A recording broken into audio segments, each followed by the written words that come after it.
Hello again. We are Blake Lovell, Max Barr, and Chris Lee of Southeastern 14 here to preview Ole Miss's road trip to Colonial Life Arena in Columbia, South Carolina to face the red-hot South Carolina Gamecocks, who are 19-3 on the season.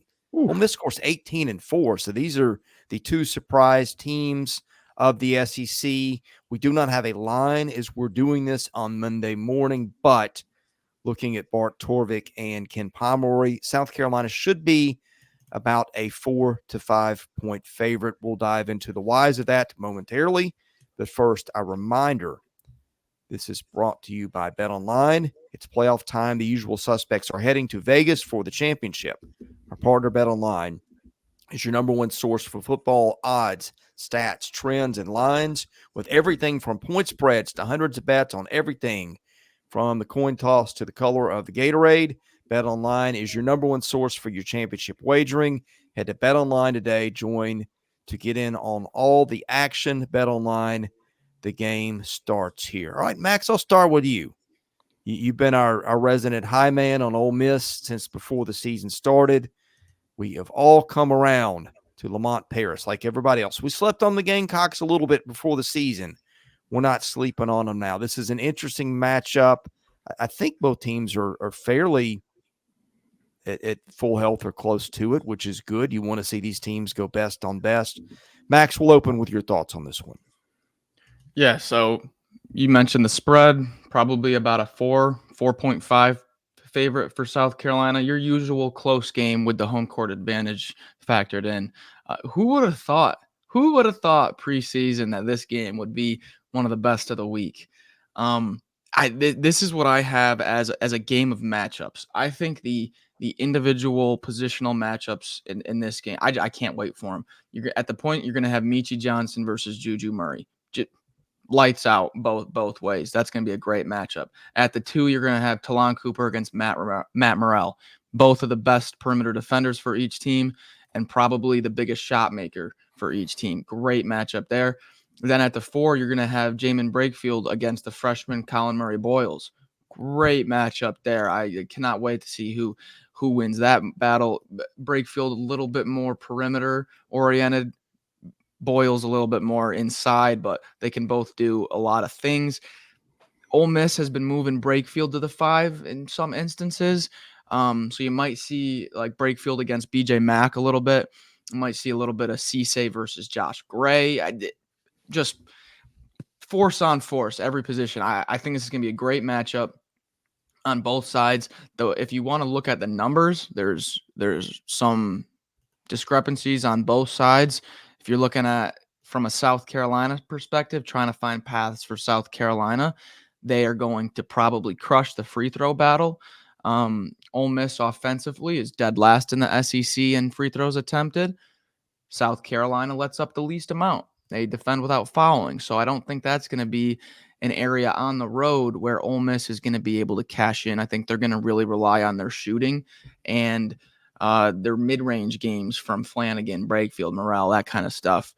But then on the flip side, looking at Ole Miss, they're gonna shoot at a higher percentage, not by a lot, but slightly probably. And they're also gonna block way more shots. They're gonna be way more they're handsy on defense, getting steals, getting out in transition, running, doing that type of stuff. So I think this line is right on. You got a slight favorite for South Carolina with the momentum playing at home against a team that actually matches up pretty well with them. So I can't wait for this one. It's going to be a great game.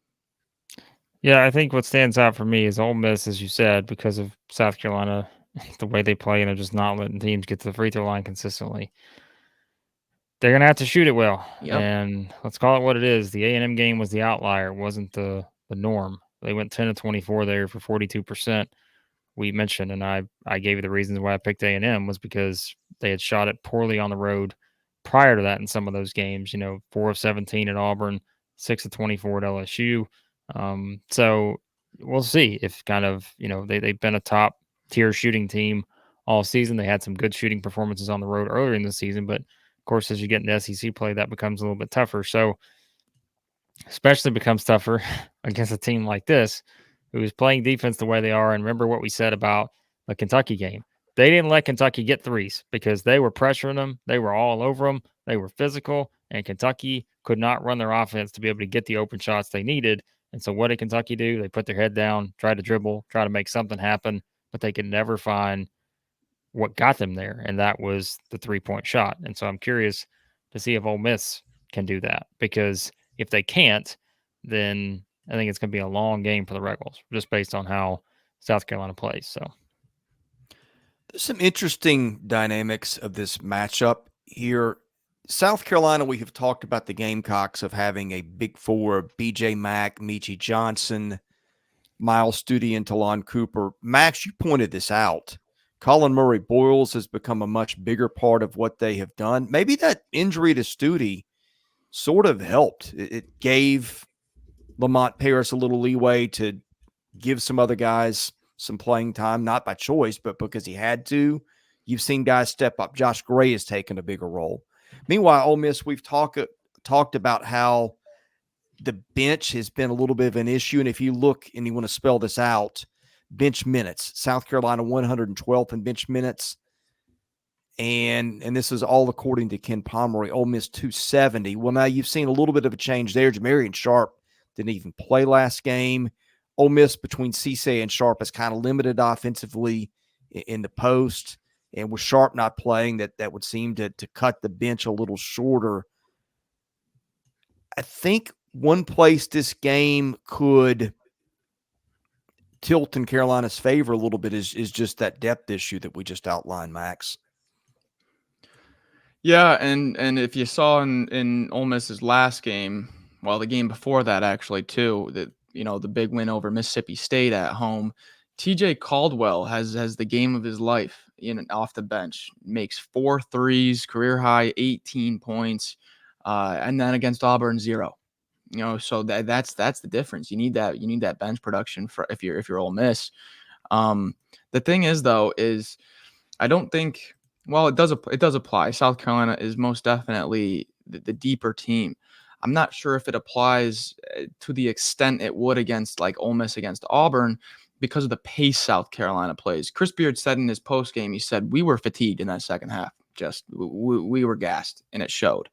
And that's because of the pace that Auburn started to put on them in that second half. South Carolina's not going to do that. They're not going to start flying up and down. So if foul trouble becomes an issue, stuff like that, then yes. But just as a matter of like late game fatigue and who's focused and who's not, I don't know if that'll play as big as a factor in this one, but definitely edge to South Carolina if we're just talking about bench production.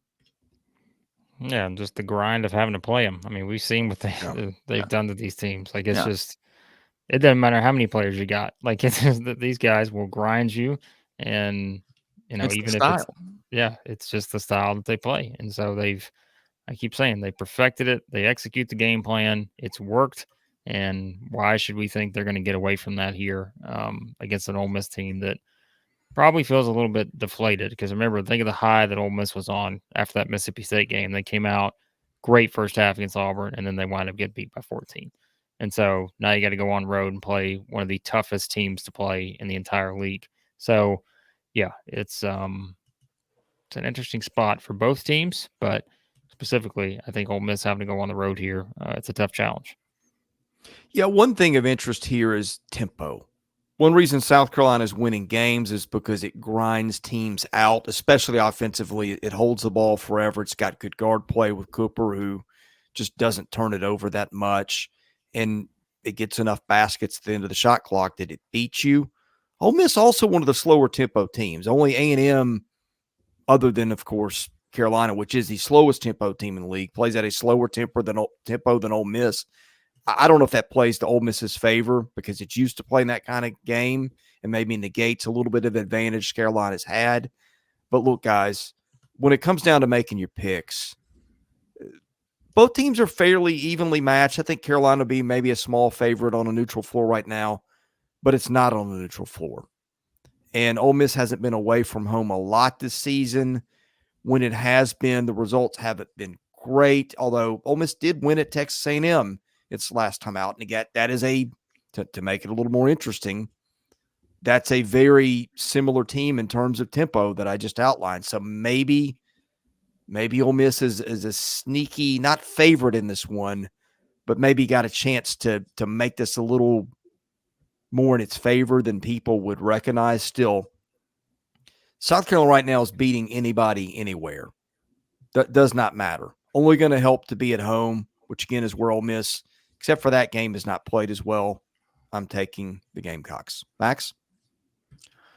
Yeah, now I'm in a pickle because I know who I want to pick in this game, and it's clear as day to me, but I've kind of got to stick to my bit that I've got going on. Listen, when it comes down to it, Chris, I think you kind of nailed it. They're just beating people right now. They're beating everyone. No one has had the blueprint except maybe Alabama in the second half, but that's just, you guys got to shoot the lights out. I don't, Mississippi's capable, but they don't have the punch that Alabama has. With the confidence that South Carolina is playing with, and Blake, I think you mentioned it, maybe a little bit of, emotionally drained after the 2 home sellouts, and you beat your in-state rival and all this and that. So I think the stars are kind of aligning for South Carolina here. I will say though, with it being a low possession game, and neither team really going to get out and run, and Ole Miss probably having the turnover edge, you can see some paths there. I don't think Sharp is 100%, but he'll probably play. I think he was just out with an illness. I think South Carolina is going to win, but for Lamont Paris and defeat his need for doubt, I'll pick Ole Miss here. I'm sticking with my Rebels, but I do not have much confidence. All right. Well, let's just get into it here. We know who Blake's picking. Chris wore his South Carolina sweatshirt here today for a reason, to pick the Gamecocks. I wore my Ole Miss hat here with the Braves colors. So essentially, you can tell which direction I'm going to go. Please get out of here. I said it in the last couple of videos. I'm not picking against the South Carolina team until they lose again. So somebody's got to beat them. To be the man, you got to beat the man. And until somebody beats the South Carolina Gamecocks, I am not picking against them. I don't care who they play. You can throw the Monstars, my fantasy team, at them. You can throw the 98 Bulls at this team. I'm picking the South Carolina Gamecocks right now because they would bully the Bulls, if you know what I mean. So give me the Gamecocks. They're the pick. If Ole Miss wins on the road, hey, it would be significant to beat this team on the road. They are coming off a road win at Texas A&M. 2 weeks ago. I don't know how long ago it was. Not that long ago. And meanwhile, South Carolina just not letting teams do anything offensively. Ole Miss to me just does not seem like the best recipe for success based on what South Carolina does well and what Ole Miss needs to do well to win this game. Lamont Paris, you are my father, and you will continue to prove all the critics wrong. Give me the Gamecocks in Columbia. You South Carolina fans are welcome, because I knew Blake was going South Carolina. So I held a lot of power there. And I you threw yourself on. We like to give everybody I mean, the games aren't any fun if you know what's going to happen. Right. And if Max had picked South Carolina, that's the Southeastern 14 kiss of death, and Gamecocks should have had no chance. So Max, you might think Max is the enemy. He just did you a favor. Lamont Paris is curse proof. Oh man. Oh wow. These are strong. That's strong. Words. Yeah. Strong. The Gamecocks. We'll see. Mr. Big Shot, Talon Cooper, Mr. Bully Ball, BJ Mack. He's on the watch list. On the watch list. Yeah. Okay. Mr. Underrated, Colin Murray Balls. Like, this entire team got an award from us, basically. Everyone. Ole Miss got a lot of awards. We had 2 Ole Miss guys on our Max and I think both picked Ole Miss. Or no, Blake, you picked Murray, and I picked Brakefield as our most underrated player in the league. Chris, it doesn't fit. I picked Murray Boyles. All 3 of our underrated player picks were here. Yeah. Play to the narrative, Chris. Play to Not the narrative. Facts. All right, we will play to whatever narrative these teams create for us on Tuesday night. We'll probably do it Wednesday morning, which is when we do most of our reactions. Every now and then, we go live after the games are over or when they're winding down. Whatever we do, best way to catch it, hit that subscribe button. If you hit the like button, that helps our analytics, helps us get found. We cover SEC football, baseball, basketball, and we have a lot of fun doing it. Hope you had fun watching this. We are Southeastern 14, presented by BetOnline.